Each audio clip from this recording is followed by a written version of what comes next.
Welcome to spoken English by Rumen sir. আবার সেই গল্পের মাধ্যমে ইংরেজি শেখা, লার্ন ইংলিশ থ্রু স্টোরিজ। আজকের গল্প witty Sonu.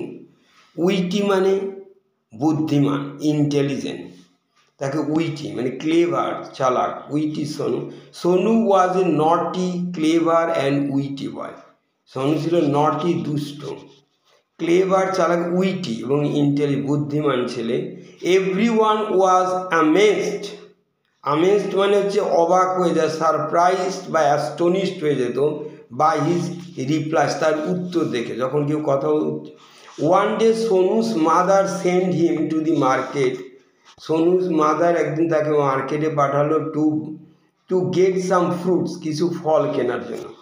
In the market he went to the fruit vendor. সে মার্কেটে ফ্রুট ভেন্ডার, ফল বিক্রেতা, সে ভেন্ডারের কাছে গেল, hawker. He bought a kilogram of apples. সে 1 কিলোগ্রাম আপেল কিনলো। বাট দ্য ফ্রুট ভেন্ডার, ফল বিক্রেতা, ওয়াজ ডিসঅনেস্ট, অসৎ ছিল, অ্যান্ড চিট এবং প্রতারক ছিল। হি ওয়াজ চিটিং, সে ঠকাচ্ছিল। অ্যান্ড ওয়ে মানে ওজন করা, weight 900 grams of apple only. সে 900 গ্রাম ওজন করে 1 কিলো মানে 1 কিলো চালিয়ে দিচ্ছিল আর কি, আপেল অনলি। সোনু ওয়াজ কেয়ারফুল, সোনু খুব সতর্ক ছিল।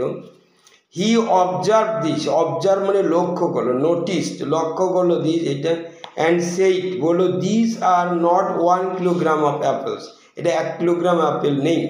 দিস অ্যাপিয়ার লেস, অ্যাপিয়ার মানে মনে হওয়া, সিমস মনে হলো যে লেস কম। নো দে আর রাইট, তারা ঠিক আছে। Anyway if they are so, ঠিকই আছে যদি কম হয়। If they are so it will be easy for you to carry, তোমার জন্য বহন করতে সহজ হবে। সোনু ওয়াজ ক্লেভার, সোনু খুব চালাক ছিল। He gave money for 900 grams of apples to the vendor, সে আবার 900 গ্রামেরই দাম দিল। দি ভেন্ডার সেড, ভেন্ডার বলে, you are giving me less money, তুমি আমাকে কম টাকা দিচ্ছ। Sonu was ready with his witty reply, সে রেডি ছিল, উইটি রিপ্লাই, সে বুদ্ধিমত্তা উত্তর দিতে।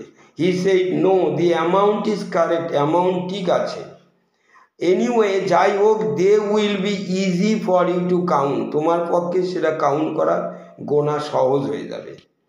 The fruit vendor was amazed, fruit vendor ফল বিক্রেতা অবাক হয়ে গেল, amazed at Sonu's witty remarks, সোনুর বুদ্ধি দেখে, বুদ্ধি রিমার্কস মন্তব্য।